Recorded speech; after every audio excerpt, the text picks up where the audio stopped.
Halo. Halo. Perkenalkan, kami dari KKN TPM UGM periode 2 tahun 2022. Kami dari unit Cangkringan. Sekarang ini kita berada di Kelurahan Argomulyo, tepatnya berada di Dusun Gadingan. Kali ini kami akan menampilkan salah satu ikonik yang ada di Argomulyo, yakni Watu Gede.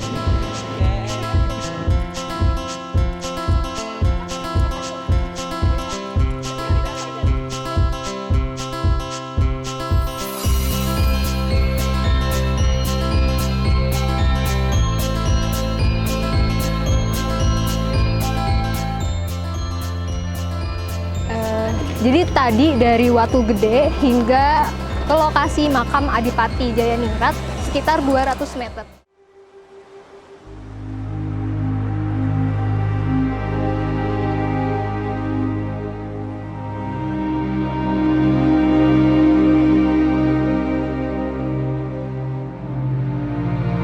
Jadi di makam Adipati Jayaningrat ini ada beberapa lokasi atau objek. Bisa dijelaskan di sini ada apa aja, Pak?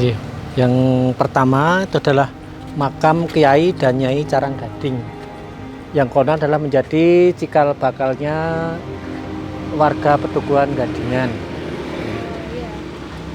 Kemudian yang ini konon adalah sebagai kuburan kuda dari beliau Kanjeng Adipati Jayaningrat yang ada dimakamkan di dalam. Di dalam sendiri ada yang besar yang terbuat dari marmer, itu adalah makam Raden Adipati Jayaningrat. Kemudian yang sebelahnya itu juga konon adalah makam dari benda-benda beliau, pusaka-pusaka beliau, mungkin jenis pedang, tombak, keris dan lain-lainnya.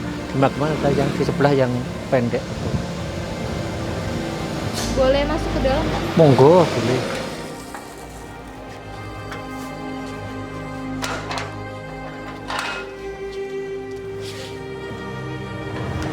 Dari bapak saya, dari mbah saya itu sudah seperti ini.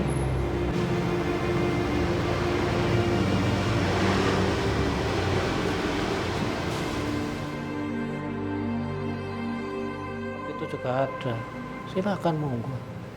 Yang penting tidak membuat kerusakan di dalam lingkungan makam saja.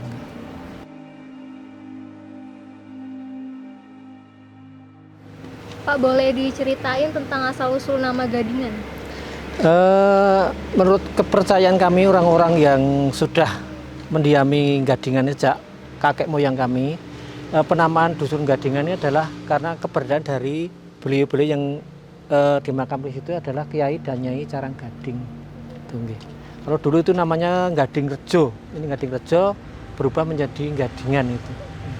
Gading Rejo dengan maksud supaya yang ada perkampungan ini bisa menjadi perkampungan yang makmur, adil, sejahtera, aman, tentram.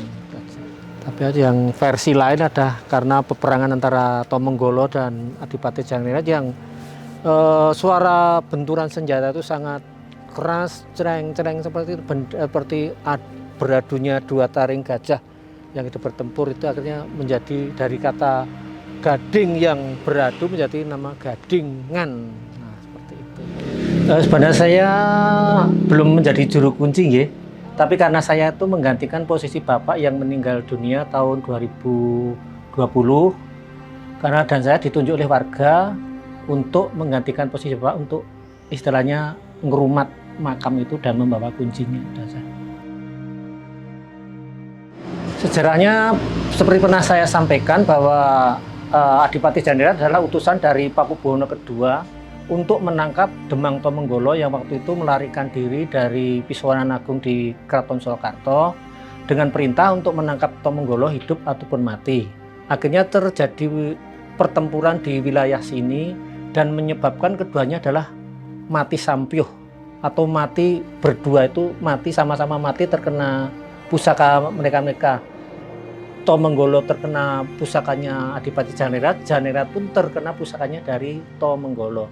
Dan Tomenggolo itu terkena pusakanya Adipati Jayaningrat terpental sampai ke pucuk Gunung Merapi. Dan Adipati Jayaningrat pun juga tewas terkena tombak dari Tomenggolo. Tapi sebelum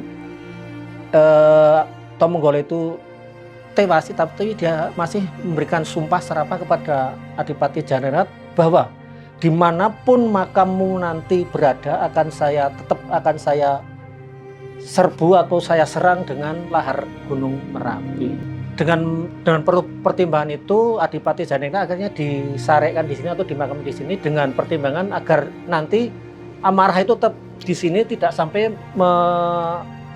menyerang ke wilayah Kasunanan Surakarta seperti itu. Hari tertentu adalah sudah ditetapkan dari warga maupun dari pihak kelurahan bahwa peringatan itu dijatuhkan pada bulan Ruah atau bulan menjelang Ramadan itu tanggal antara 15 sampai 20. Berarti tanggal 15 atau 20 Ruah itu perhelatan itu akan diadakan. Pelaksanaan dari peringatan istilahnya tambak kali atau Merti Dusun itu dilaksanakan dengan beraneka macam kegiatan. Di antaranya adalah dari 22 pedukuhan yang ada di Argomulyo ini mengadakan arak-arakan di sini. Kemudian kalau dalam situasi aman di sini juga ada diadakan perhelatan seperti pasar malam, pertunjukan ketoprak, wayang maupun jatilan itu ada di sini. Kemudian puncak acara adalah arak-arakan yang diarak dari Balai Desa Lama menuju ke sini dengan membawa gunungan. Kemudian di sini didoakan setelah diadakan rebutan gunungan seperti alun-alun gitu, ya, mirip-mirip seperti itu.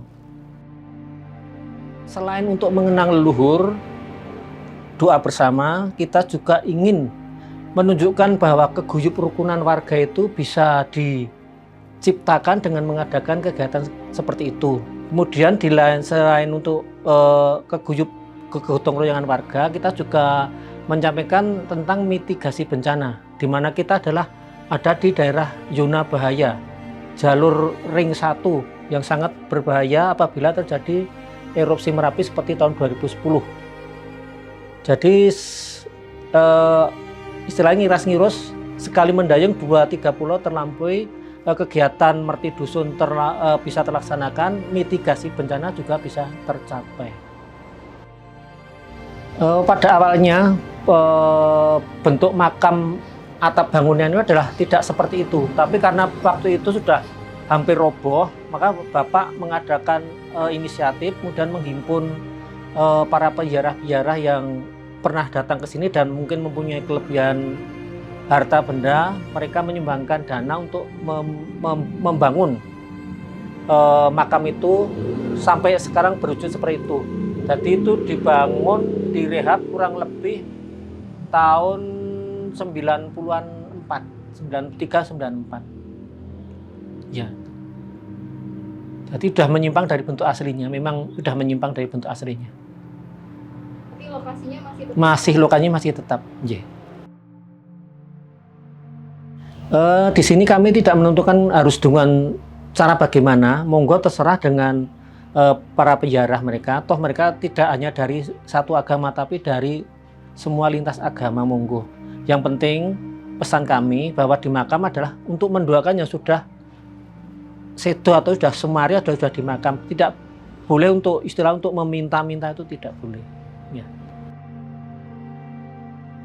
Yang secara rutin adalah saya pribadi. Kemudian kalau dalam istilahnya volume besar yang harus membersihkan lingkungan itu, kami menggerakkan seluruh warga Pedukuhan ini, baik laki-laki maupun perempuan, kami libatkan untuk mengadakan pembersihan. Itu tidak mutlak harus hari kapan, tapi kalau dirasa kita sudah waktunya untuk dibersihkan atau kelihatan sudah tidak bagus untuk dipandang, kita laksanakan. Kadang kita juga menggerakkan pemuda, khusus pemuda saja juga ada, biasanya hari-hari Minggu itu. Hambatan, tantangan itu pasti ada, terutama kami tentang pemeliharaan bangunan. Toh selama ini kami tidak ada dana untuk biaya pemeliharaan, tidak ada. Mungkin dari peziarah pun juga tidak ada yang misalnya ini untuk ini tidak ada. Jadi kadang kami juga harus mandiri. Jadi kita adalah sebagai relawan saja. Sebagai relawan, ada dan tidaknya bantuan ataupun dana dari atas, kita tetap bergerak. Bagaimana caranya kita urunan warga. Bagi saya kegiatan itu adalah sangat penting. Karena kalau generasi muda itu tidak diperkenalkan dengan hal-hal seperti itu tentang budaya, tentang sejarah, mereka tidak akan tahu. Mereka akan lebih tahu tentang kebudayaan dari luar negeri, tapi dari nenek moyangnya sendiri mereka tidak ada. Dianggap kuno, dianggap kolot, itu sangat disayangkan. Makanya oleh sebab itu kami merengkuh semua generasi agar mereka itu mau dan bisa melestarikan sejarah dari nenek moyangnya.